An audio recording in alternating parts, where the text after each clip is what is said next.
us this afternoon, a multi-award winning Nigerian actor, comedian, radio and TV presenter, writer, and MC. Ladies and gentlemen, let's make welcome to the show this afternoon, the grand comedian of Nigeria, GCON, Gbenga Adeyinka.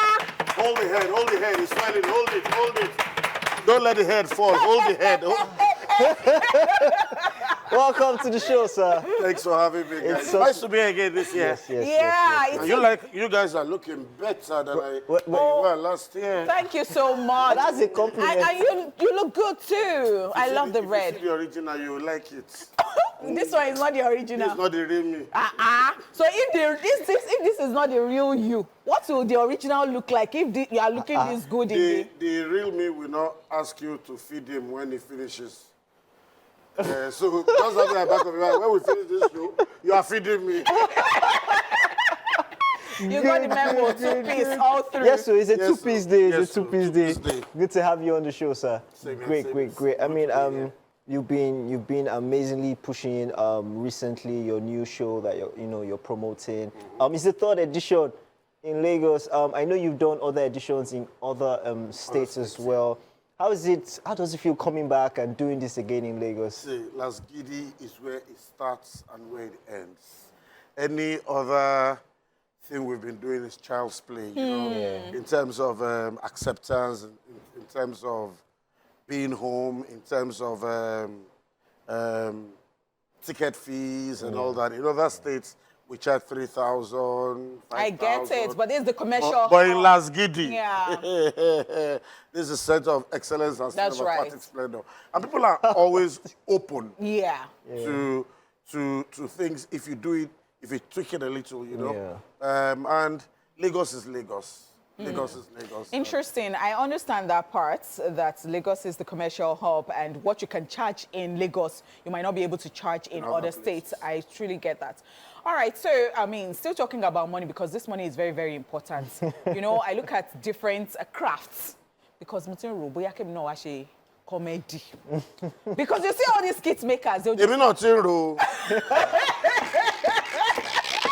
Because you see, there are skit makers, and then there are the stand-up comedians that have not even, they have decided that they just want to stick there. They don't want to come and be doing skits and all that. But then when you hear this, I would always refer to Tauma. We had Tauma on this show, and then Tauma was talking about oil money. That's the money from that skit. If you know what they make from skits. So when you hear these people saying that they bought a house, they bought a car, and all of these things. Little confession. When they first started, I was one of those saying, I get it. They add another thing to this thing. Leave that thing. The day somebody showed me how to monetize my YouTube and my Facebook, every time I say, God forgive me. God forgive me. Because money can actually be made. And I look at the amount of skits they turn over. Yeah. Those guys are not joking, That's right. And I give them a lot of kudos. The number of skits they turn over, the dedication to the craft, the thinking outside the box. Although some of them still our jokes are recreated. I know, right? That is another but the fact that they're making money. But they are making, and they are not a burden on government. Yeah. If you know how many people one person employs, yes, it blows my mind. Yes. You have one or two cameramen. That's right. You would have location driver. That's right. You would have someone who gets location. You would have somebody who will come and feed you on set. You would have somebody who will make costume. You have somebody who will shout, we are losing daylight. We are losing daylight. So they are taking a lot off the government. Yes. Interesting stuff. So now, when it comes to stand-up comedians, how is that even rubbing off? Because especially because I don't even want to believe that some people don't want to evolve in this life.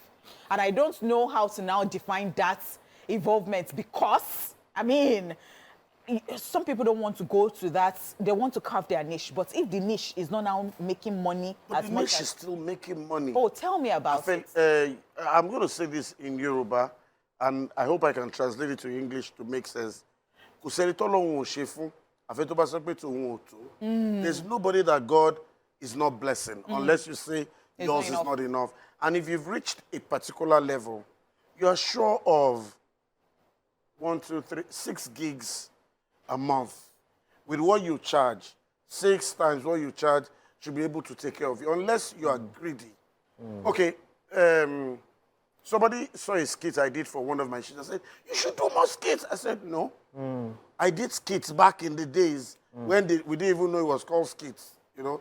So I'll now leave what is in my hand. Now I have a lot of content from all these shows I've done. Most stand-up comedians, do concerts. They have shows. They have mad content they can put on YouTube. They can put on. So now limiting yourself, in quotes, by living what God has given you and trying to hustle with some young guys who know the business more than you in their terrain. It's like if a monkey challenges a fish. And goes to the water.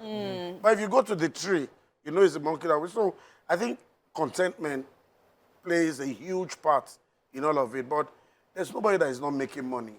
Nobody. Especially if you are fortunate to have established yourself or you have just come in and you're on fire. You know? I don't see someone like Kenny saying that he wants to stop doing what he's doing. And he wants to concentrate on skits. I get it. You know, so that's it for me. I mean, talking about kudos, definitely we have to give you kudos for the fact that you have been able to transcend from one generation to another generation to another generation. It's a hunger-inspired project. And I remember on Friday at an award event when you were presenting an award to NASBoy, you know, and it's another generation of these people doing these things. And, you know, you look at the industry outside in the US, for instance, you see the Cedric the Entertainer, all these guys, how they transcend.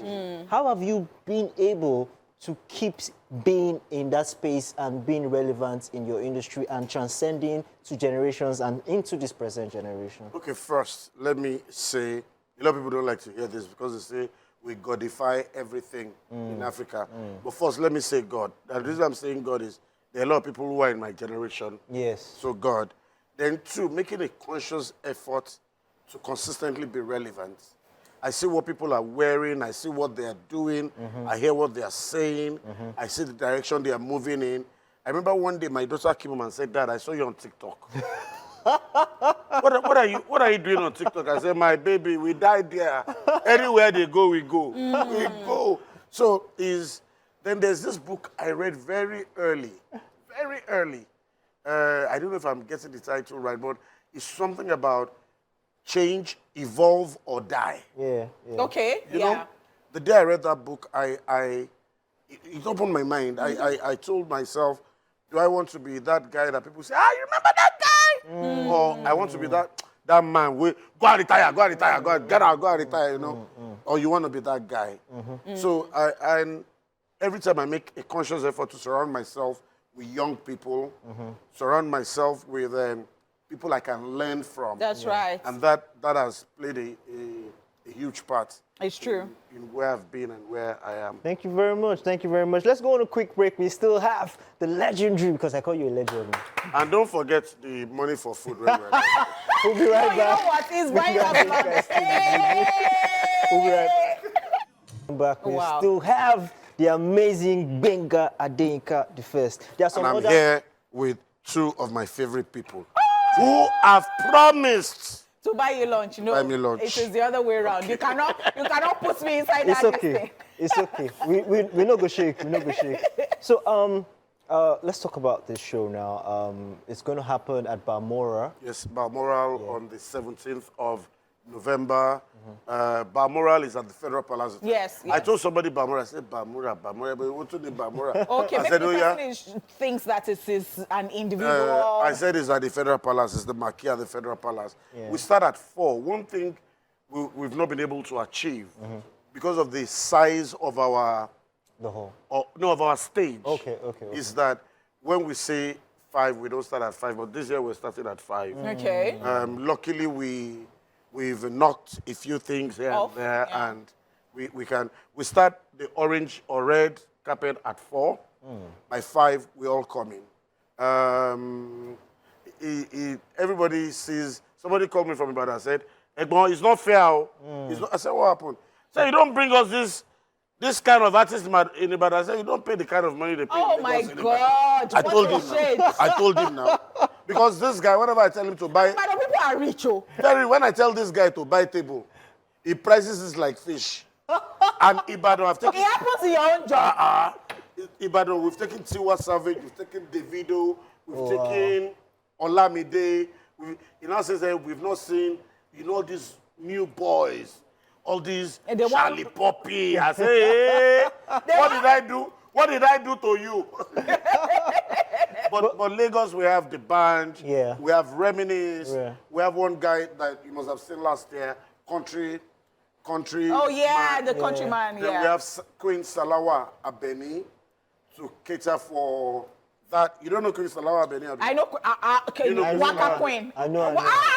Don't do that. Yeah, catch me. Don't do that. Then for comedy, we have everybody from everywhere. From Abuja, we're bringing Seriki Daria.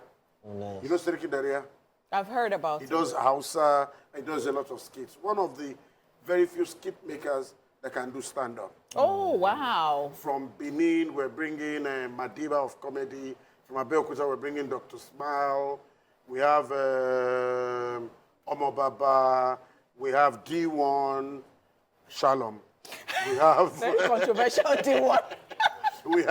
we have about 16 comedians that I assure you will blow your mind.